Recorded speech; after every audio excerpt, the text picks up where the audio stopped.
తెలుగుదనం మురిసిపోయేలా తెలుగు భాష సంబరపడేలా 3వ ప్రపంచ తెలుగు మహాసభలు గుంటూరులో కన్నుల పండుగగా జరుగుతున్నాయి. రెండో రోజు మారిషస్ అధ్యక్షుడు ధీరం బీర్ గోకుల్ ముఖ్య అతిథిగా హాజరవుతున్న తరుణంలో తెలుగు మహాసభల నిర్వహణపై నిర్వాహకులు రామచంద్రరాజుతో ముఖాముఖి. గుంటూరులోని సత్యసాయి ఆధ్యాత్మిక కేంద్రంగా జరుగుతున్నటువంటి 3వ ప్రపంచ తెలుగు మహాసభలు అంగరంగ వైభవంగా జరుగుతున్నాయి. తొలి రోజు ప్రపంచ దేశాన్ని నలుమూల నుంచి అదేవిధంగా తెలుగు రాష్ట్రాలతో పాటు ఇతర ప్రాంతాల నుంచి కూడా పెద్ద ఎత్తున భాషాభిమానులు సాహితీ ప్రియులు తరలి వచ్చారు. ఈ రోజు రెండో రోజు మారిషస్ అధ్యక్షుడితో పాటు మరికొంతమంది ప్రముఖులు కూడా ఈ మహాసభలో పాల్గొన్నారు. ఈ మహాసభలు అనేవి తెలుగుదనం ఉట్టిపడేలా అదేవిధంగా మన తెలుగు భాష మురిసిపోయేలా అనేక ఏర్పాట్లు చేశారు. ఇక్కడ ఏర్పాటు చేసిన సాంస్కృతిక ప్రదర్శనలు కావచ్చు, సాహితీ వేదికలు కావచ్చు, అటు భాషాభిమానులే కాకుండా అందరినీ కూడా అద్భుతంగా అలరిస్తున్నాయి. ప్రపంచంలో ఉన్న నలుమూలలో ఉన్నటువంటి తెలుగు వారంతా కూడా ముచ్చటపడే విధంగా వారంతా కూడా మేమంతా తెలుగు వారిని గొప్పగా చెప్పుకునే విధంగా ఈ యొక్క తెలుగు మహాసభలు అయితే ఘనంగా జరుగుతున్నాయి. ప్రస్తుతం మనతో తెలుగు మహాసభ నిర్వాహకులు రామచంద్రరాజు గారు ఉన్నారు. ఆయన అడిగి ఈ రెండో రోజు వేడుకలకు సంబంధించి మరింత సమాచారం తెచ్చుకుందాం. సార్ చెప్పండి, తెలుగు మహాసభలు మొదటి రోజు చాలా విజయవంతమయ్యాయి. ఈ రెండో రోజుకి ముఖ్య అతిథులు ఎవరు, ఏ కార్యక్రమాలు నిర్వహిస్తున్నారు? అందరికీ నమస్కారం. ఈరోజు అతి ముఖ్యమైన రోజు. ఎందుకంటే ఒక దేశ ప్రధాని, మారిషియస్ ప్రధాని వారు ఇక్కడికి రావడం జరుగుతుంది. ఇప్పుడు ఇంకా కొద్దిసేపట్లో ప్రాంగణానికి వారు వస్తున్నారు. వారు ఇక్కడికి రావడానికి కారణం ఏంటంటే భారతదేశంపై ఉన్న అభిమానము, ముఖ్యంగా అక్కడ మారిషియస్ దేశంలో ఉన్న తెలుగు వారందరి మీద ఉన్న అభిమానంతో ఆయన కాకపోయినా కూడా ఆయన వస్తున్నారు ఇక్కడికి.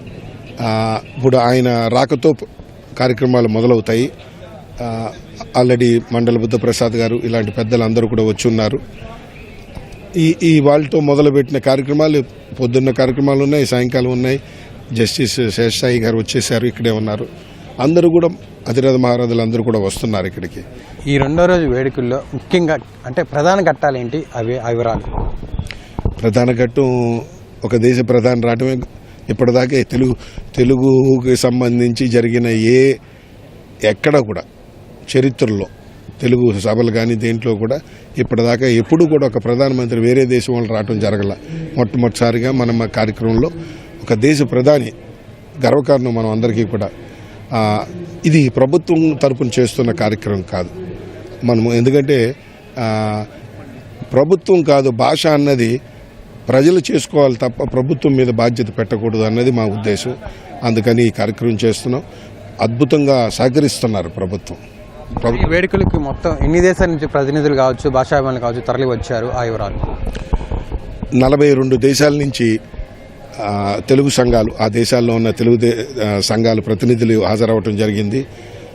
సౌత్ ఆఫ్రికా, దూరం దేశం నుంచి, మిడిల్ ఈస్ట్లో ఉన్న చోట్ల ఉన్నాయి, అమెరికా, కెనడా అన్ని చోట్ల నుంచి ప్రతినిధులు వచ్చారు.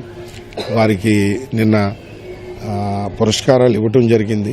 సాంస్కృతిక ప్రదర్శనలు కావచ్చు, లేకపోతే కళా ప్రదర్శనలు కావచ్చు, ఎలా తెలుగుదనం ఉట్టిపడేలా ఎలాంటి జాగ్రత్తలు తీసుకున్నారు? నిన్ను చూస్తే మీరు లోపల ప్రాంగణం అంతా కూడా తెలుగు ప్రముఖులు విగ్రహాలతో ఎవరైతే మన భాషకి కీర్తి తీసుకొచ్చారో వాళ్ళందరి చిత్రపటాలు పెట్టాం. సుమారుగా 320 మంది తెలుగు ప్రముఖుల చిత్రపటాలు పెట్టాం. పిల్లలు అలా చూసుకుంటూ వెళ్తూ ఈయనెవరు అని ఆశ్చర్యపోయేటట్టుగా అక్కడ ఒక స్కానర్ కూడా పెట్టాం. ఆ బార్కోడ్ స్కాన్ చేస్తే వారి వివరాలన్నీ, ఎవరు వాళ్ళు అన్ని నెట్లోకి వెళ్తే వివరాలన్నీ కూడా ఉంటాయి. ఇలా మొత్తం ప్రాంగణం అంతా కూడా ప్రదర్శనలు పెట్టాం. ప్రతి తెలుగువాడు ఇది మా పండగని గొప్పగా చెప్పుకునేలా మేము తెలుగు మహాసభలు నిర్వహిస్తున్నామని చెప్పి నిర్వాహకులు చెప్తున్నారు. ఒక దేశానికి చెందిన అధినేత ఈ మహాసభలో రావడం అనేది చరిత్రలో ఎప్పుడూ లేదని, అది అలాంటి అరుదైన గొప్ప గౌరవం మాకు ఈ తెలుగు మహాసభలకే దక్కిందని చెప్పి కూడా రామచంద్రరాజు గారు చెప్తున్నారు. కెమెరామెన్ ఆలీతో వీరాంజనేయులు, ఈటీవీ న్యూస్, గుంటూరు.